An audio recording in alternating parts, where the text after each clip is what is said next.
I'm Kara Infante, and this is Bookish Flights. In each episode, I chat with one bookish guest as we take some time to sample and savor the pairing recommendations from their bookish flight. We hope to give you suggestions to cultivate your TBR list and nurture your leisure time through books.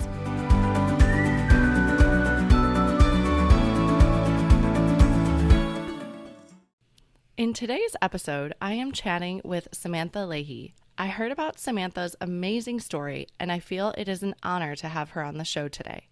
I cannot wait for you to hear her story behind the first book of her book flight. To avoid any spoilers, I am going to let her do the sharing. I can promise you this is an episode you will not want to miss. Welcome to the show, Samantha. Thank you for having me. You're very welcome. Well, let's start how we do around here with telling me a little bit about your reading life. Sure. So reading did not come easy to me. Starting as a small child in elementary school, I remember really struggling to read at the level I was supposed to. So my mom was a huge influence in that. I remember taking trips on the weekends to the library and just sitting with her for hours and hours and having me read books out loud to her. So that was a huge help. And I do have many memories. My mom was an avid reader. She would, sit in one spot in our living room and enjoy a book while we played. So she was really a huge influence for my reading life. I didn't really get into reading for pleasure until high school when, Twilight and Hunger Games was coming out. Once I got a taste of the fantasy world, that was where I really wanted to be. I primarily read a lot of fantasy, a lot of suspense and thrillers. But that's, high school is when my love for reading really started. I could see how those books would hit you and hook you really well. Like they Yes. have a very, intriguing story, and they sucked me in as well. So I could see where those would grab you. Do you feel like it sounds like you have very positive memories, even though you might have been maybe more like struggling to read, but it sounds like it was still a very positive experience. Yeah, I definitely have, some of those memories feeling embarrassed in school that, my teachers made it very obvious that I wasn't reading at the level I should. But on the flip side, I do have those positive memories, spending time with my mom at the library. I'm sure at the time it felt like a chore. Oh, I got to spend Saturday morning with my mom in a dusty library. But yeah, looking back, they're some of my favorite memories with her. Yeah, and that's wonderful I think just a testament to your mom and I'm sure it took a lot of patience on her end as well. Oh, yeah, I'm sure. So that's wonderful. What, in your busy life, how do you find time to read now? Yeah, so I still use reading very much as an escape, just to kind of wind down from the day. Recently, I've made it sort of part of my nighttime ritual. So my daughter goes to bed. I, do a little skincare, make a hot drink, whether that's, I've really been enjoying hot chocolate recently or a tea. And then I cozy up with a heated blanket and a book. And I take an hour or so every night just to dive into a good book. That sounds amazing. You just took me on a little trip to like a spa, like a Oh spa yeah. night. I know I try to romanticize that routine. So, sometimes you get into a slump with reading, especially if you have a huge book hangover. You just read an awesome book and you don't really want to jump into another one. But making it feel like a luxury experience really helps. Yeah, and what a way to like recharge yourself at the end of the day too, and it makes it sacred, I think, for you. So like, yeah, I really want to do this. So I'm going to keep up with it. Yes, absolutely. That's great. So I know you said right now you still kind of read in the fantasy genre and suspense and thrillers. Yeah. So I definitely love fantasy.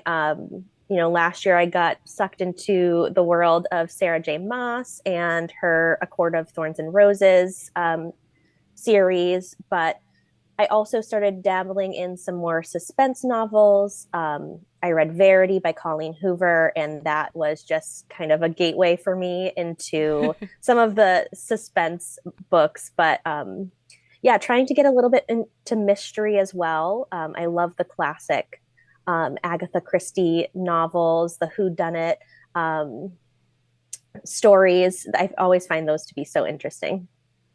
Yes, I agree with you on those. And all of those books you mentioned are on my TBR. And I feel like they've received so much book hype lately that I'm like, all right, I need to pick these up. This is going to have to go on my list, like in the very near future of actually reading. Yes, highly recommend all of those books. Oh, well, thank you. I think this is a great segue to kind of jump into your book flight. Yeah, So why don't you start with, let's start with your first book, but you can kind of tell us the backstory and sure. why we're here today. Yeah, thank you. I'm super excited to talk about this story. My mother was diagnosed 19 years ago with leukemia, and she did a lot of inpatient treatments. The year after her diagnosis, she was in and out of the hospital quite a bit. So I feel like having a lot of that downtime for herself, she needed to find a creative outlet. And prior to her diagnosis, she was going back to school for writing.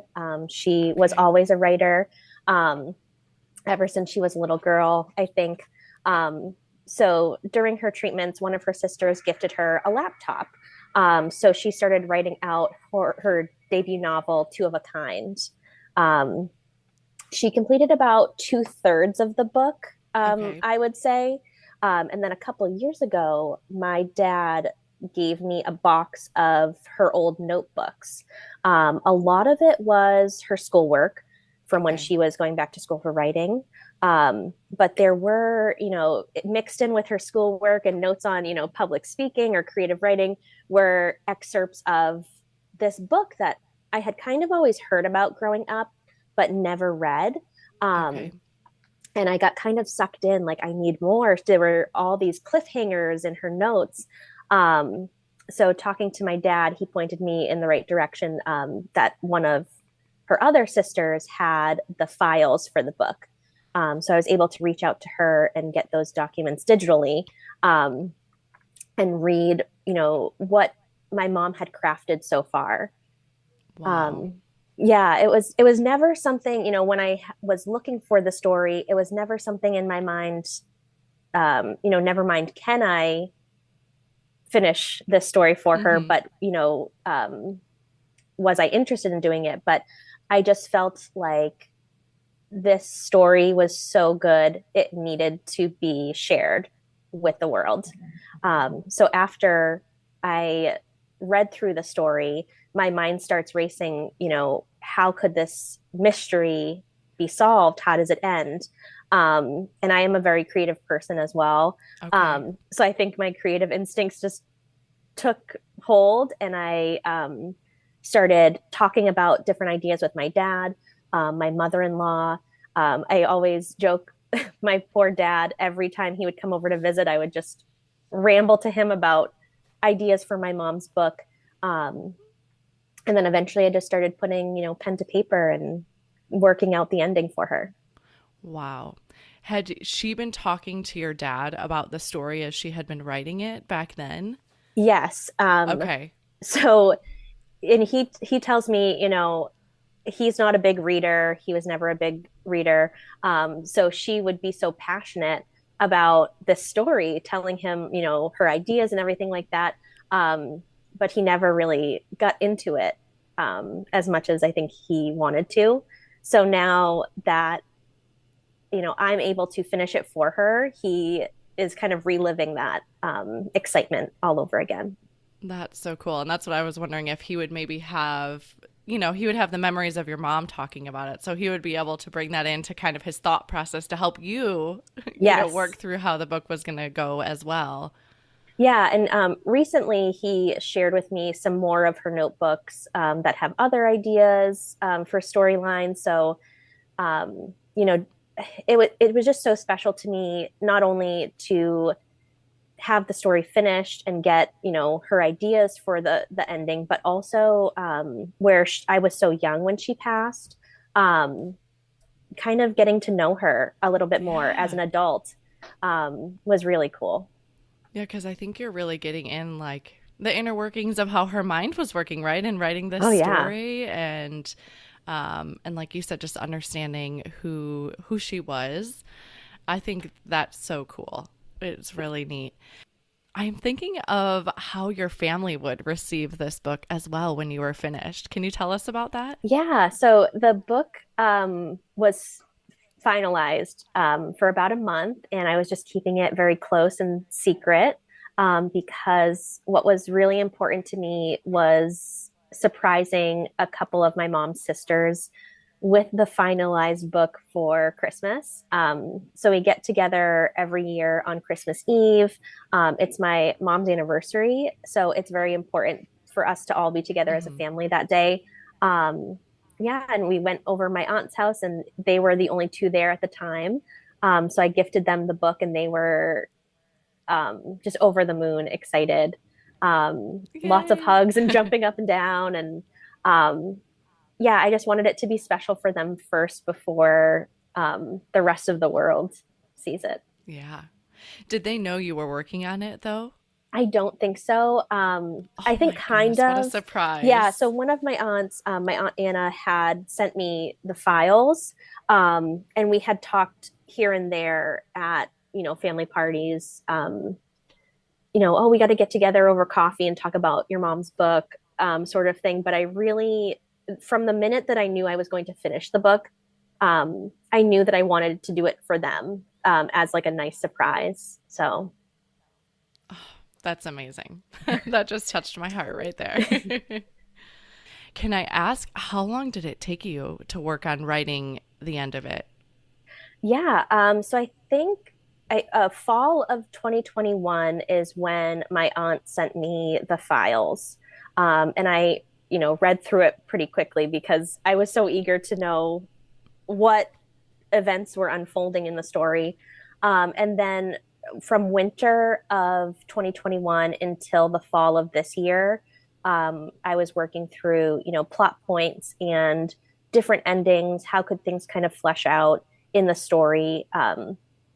I really wanted, a big ending that kind of wrapped that story up.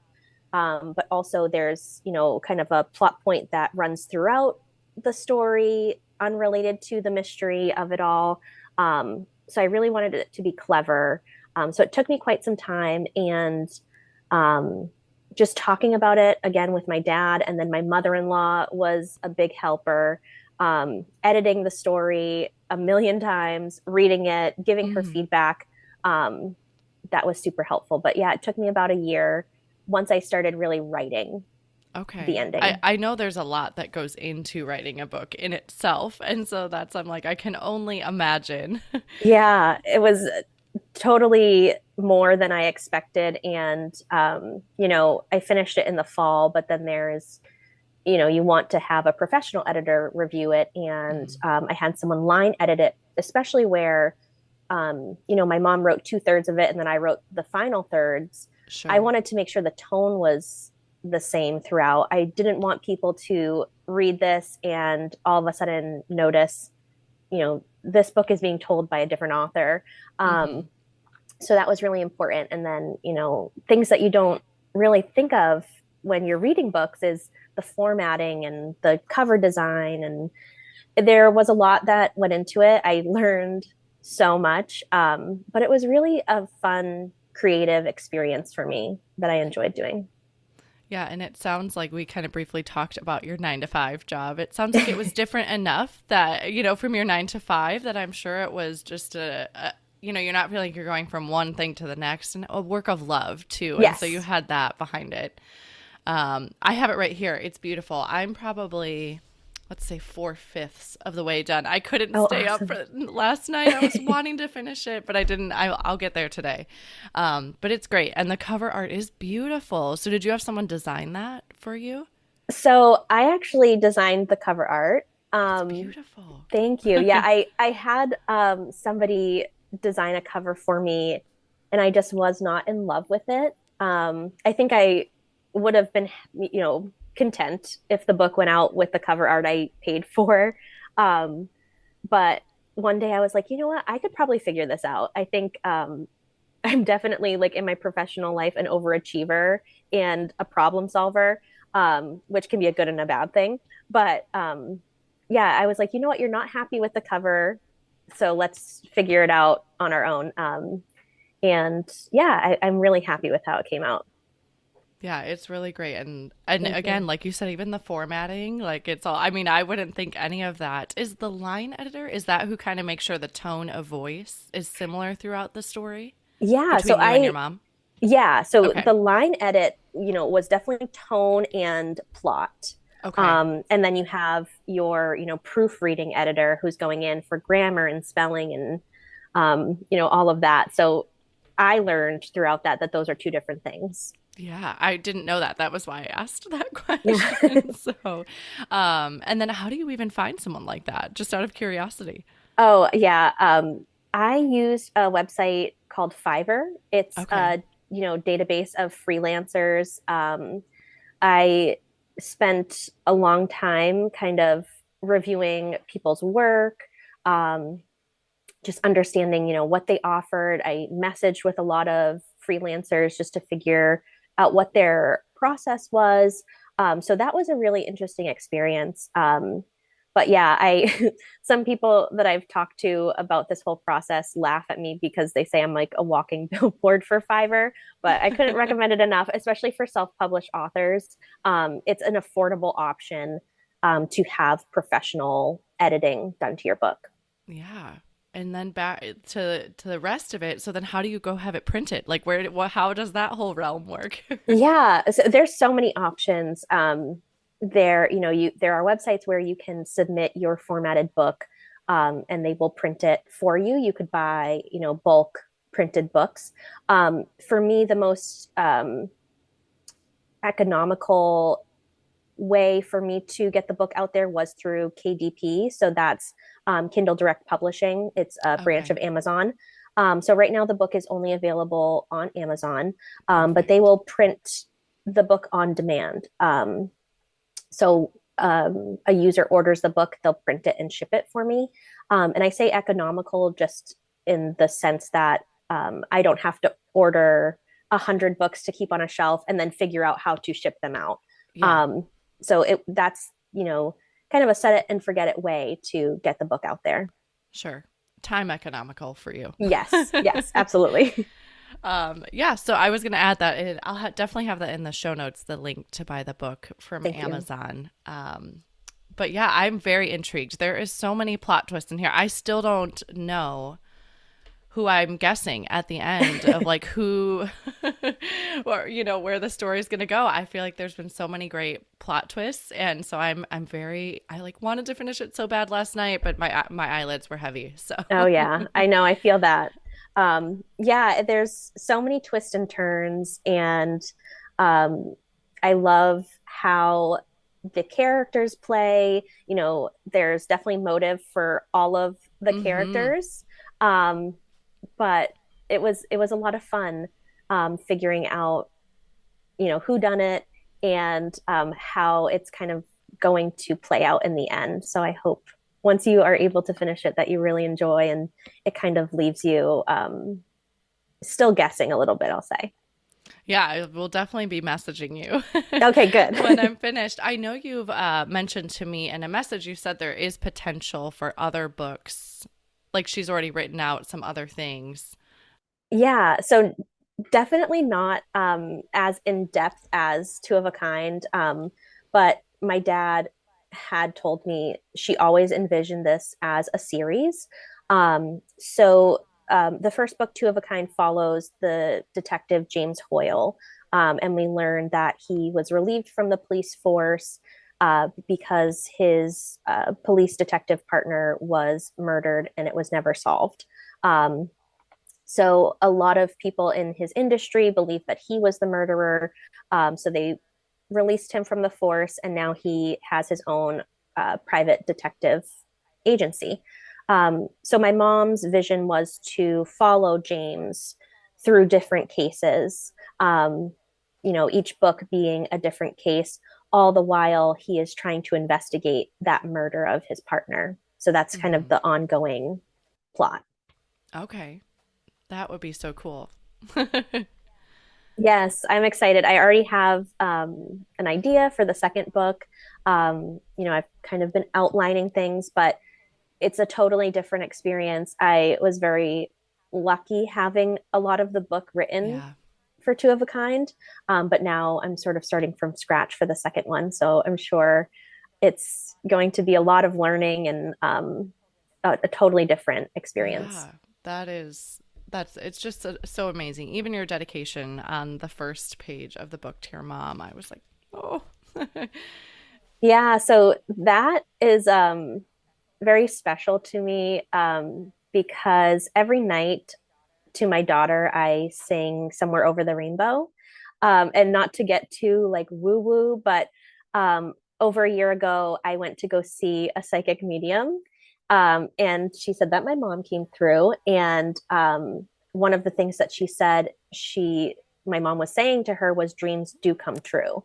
And I thought that was really cool. So, it was always my mom's dream to become an author, and now she is one. And just I feel like that was my mom's way of coming through and letting me know she sees me with my daughter, and yeah, dreams do come true. Yeah. So, That just like pulls at my heartstrings there. oh, So I lost my dad when I was younger too. So oh, I'm so I sorry. heard your Yeah. story and I'm like, I have to have her on. I want to honor her mom and her. Oh, thank So, you. all right. Do you have anything else you want to add about it? Um, no, I mean, it's just your typical murder mystery. I'm really interested to see what your thoughts are once you finish it. I definitely want to hear what people think about it as I continue the series and, build out the world of James Hoyle.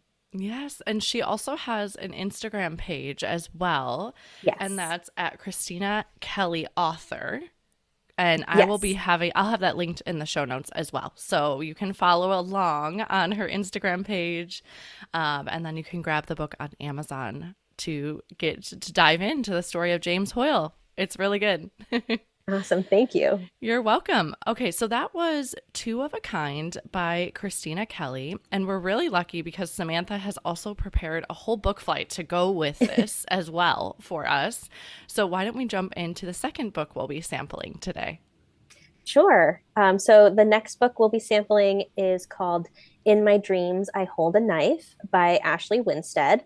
And if that title doesn't just grab you in from the beginning, I don't know what will. Um, but this book is primarily taking place in North Carolina at a prestigious college, both through current day events and flashbacks. Our main character that we're following throughout the story is Jessica Miller. She's headed back to her college for her 10-year graduation reunion. They call it homecoming. Um, and we learn that Jessica is very motivated to prove to her old college friends her extraordinary success. Throughout the story, we learn that Jessica has always felt sort of mediocre, not smart enough, not pretty enough. So, this homecoming is a huge motivator for her to prove herself to her college friends. Um, we learn that her and her group of friends, who were known as the East House Seven, experienced a tragedy their senior year of college. One of their friends was murdered. Um, and throughout the story, we learn that each member of the East House Seven has many secrets. A lot of those secrets, huge motivators for the murder of their friend Heather. Okay. Yeah.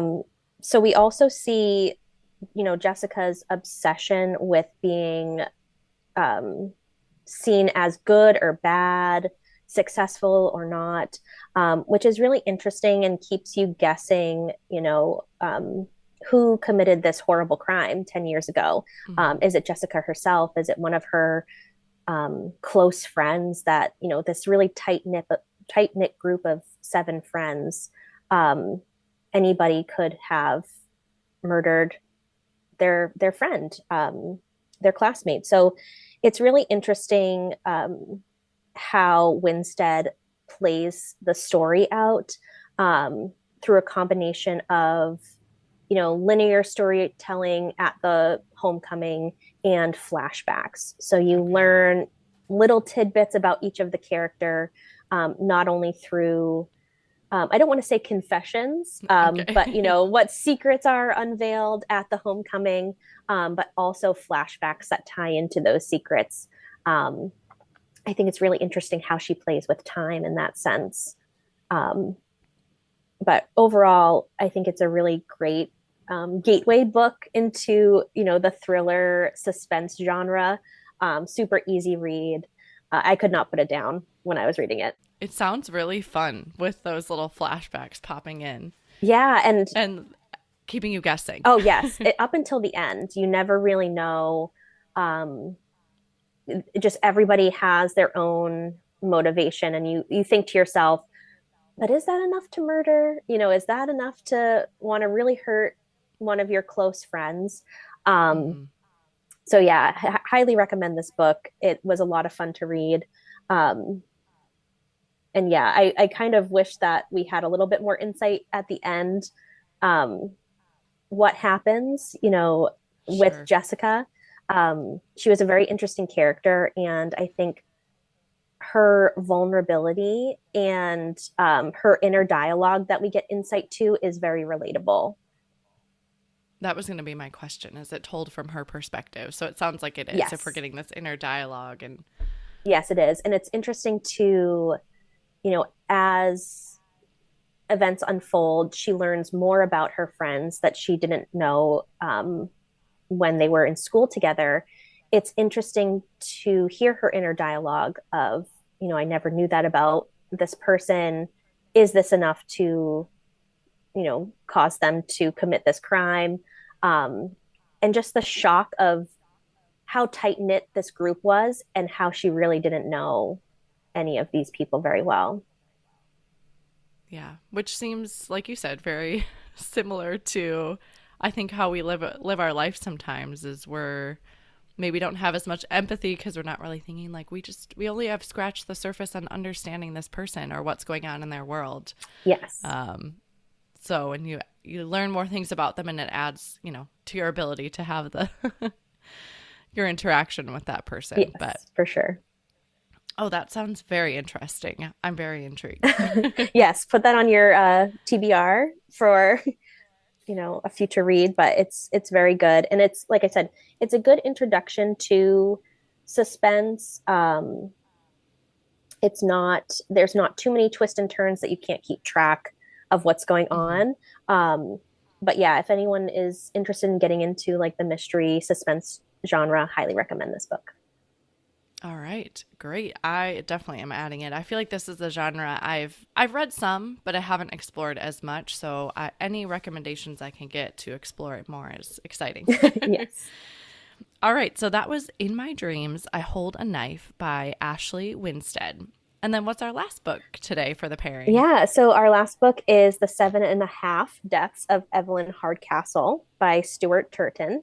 Um, and this book has been described as Groundhog Day meets Agatha Christie.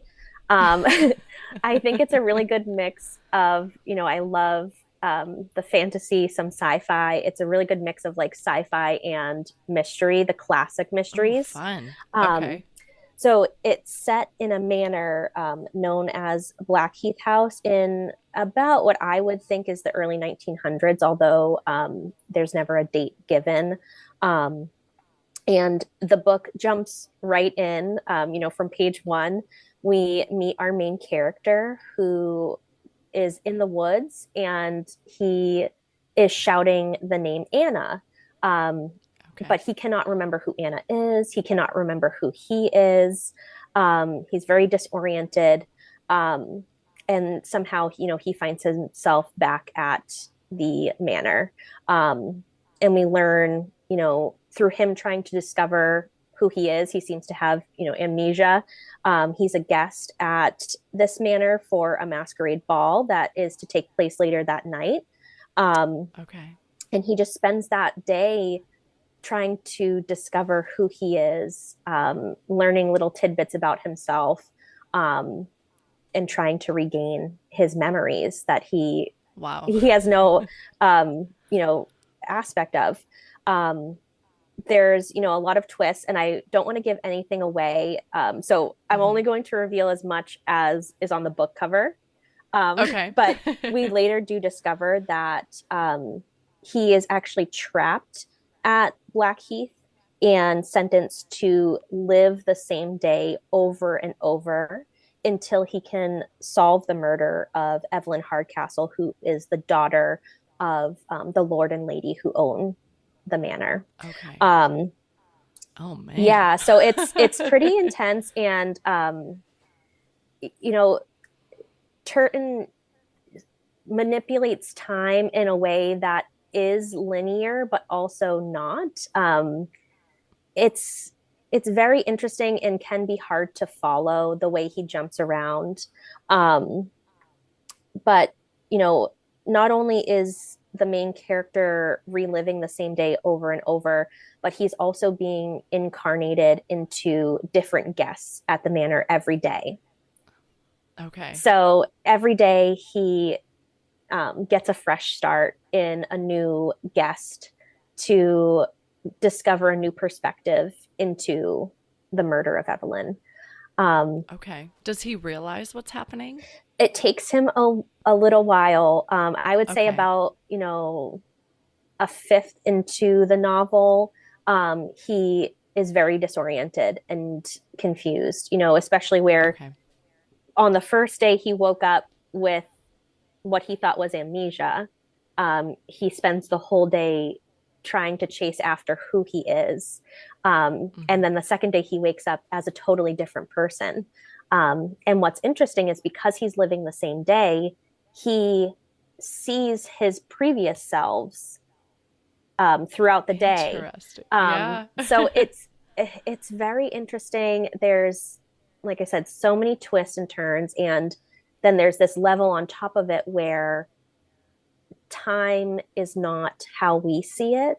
And I think that the way the author really played with time uh, was very interesting. And it was like time was a whole character in itself in the book. That's really neat. I could see where that is Agatha Christie esque with Yes. the, kind of hearing some of the story, but then going back and hearing more of it and getting more little tidbits to help you solve the mystery along the way. Yes. Um, would you recommend, based off kind of how it flops around like that, maybe this as a hard copy book versus an audiobook or? I would definitely recommend a hard copy for this one. There were many times I had to flip back and Okay. refresh my memory, or um, how did this play into this piece? I think that this would be a difficult read through audio. Okay, good. That's what I was kind of thinking as well when it is flipping timelines like that, or if it's got a lot of maps, something Yeah. like that. I know this one doesn't, but I'm like, those are the ones I really try to gravitate to reading a hard copy book versus audio. Yes. If not, my MO just to get books read as audio Yeah. because that's the busyness of life. I But agree. I'll definitely tick this one as a hard copy for sure. So make sure I get that. Anything else you want to add about that one? I don't want to spoil too much. I Okay, feel like I've probably said a lot, but I don't think I've said any spoilers, so I'll just leave it at that. perfect. Yeah. Okay, great. Well, that was The 7.5 Deaths of Evan Hardcastle by Stuart Turton. So, what I'd like to do here is what I call our bonus pairings, and they're just a speed round of questions. You can just answer them really quick All right. to end the show here. So, the first one: where is your favorite place to read? My favorite place to read is on a rocking chair we have in our bedroom, cozied up, like I said, with my heated blanket and a warm drink. Nothing gets cozier than that, I think. Oh, and such the season for it, right? Because you're on the East Coast. Is it chilly there? Yes, it's very cold. It's currently 28 degrees, so I'm ready to get cuddled up with a heated blanket. I hear you on that. Okay, and then what is one book you have read that has changed your life?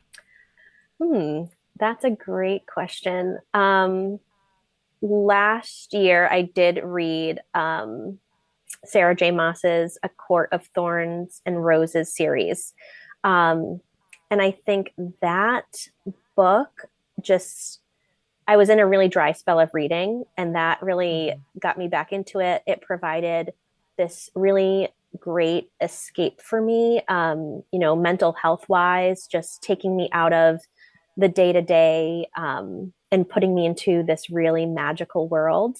Um, I recommend that book up and down to everyone I meet just because I think it's extraordinary, but I think more so for what it has done for me, just taking me out of the mundane day to day and putting me into a cool fantasy world. Yeah, I remember going through that as well. Like, I'm like, I can't even get into books, and Mm-hmm. books have always been it for me. And I'm like, what is going on? Like, going through that and having that moment of like, I don't remember what book got me out of it, but I went through that myself. It's hard to get out of, so I feel that. Yeah. Which do you prefer to read, audio or hard copy books? I do prefer hard copy books, just because I like having something physical um, to look through and reference back to. I listen to a lot of audiobooks, while I'm working, if I'm cooking, I love to listen Hmm. to audiobooks then, but I prefer hardcover. Like most of the guests I've had on the show so far, I think we've all been like, if we have the time, Yes, hard copy. exactly. Time is the key. Yes. All right. And then last question, what are you reading next? That is a great question. I think I might jump back into the fantasy world, reading Crescent City by Sarah J. Maas. I Okay. also, Is it in that same series of books or it's totally it's a different? different series, but Okay. she has this whole like multiverse um, where all her books are sort of connected.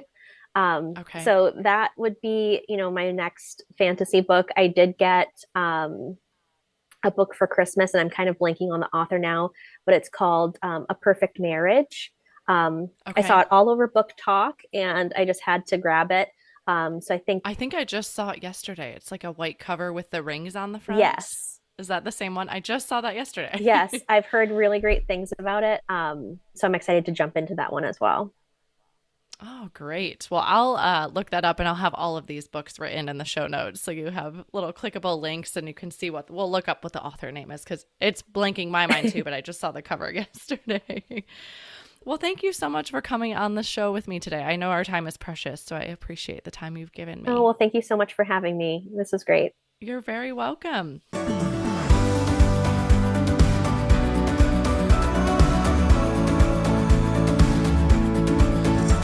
Thank you so much for listening to Samantha Leahy and I in our discussion today on her Suspense Mysteries book flight. We'd love to hear what other books you might pair with your book flight at bookishflights.com. That is also where you can find more information on today's flight and any other books that we talked about today. I want to inspire a community of readers.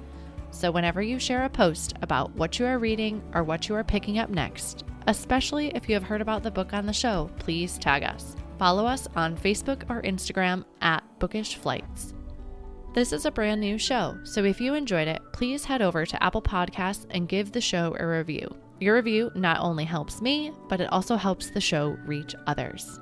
Make sure you are subscribed on Apple Podcasts or Spotify to make sure that you will not miss an episode. That's it for this episode. Thank you so much for listening. As Emma Thompson said, I think books are like people in the sense that they'll turn up in your life when you most need them. Cheers to you, dear readers. Until next time.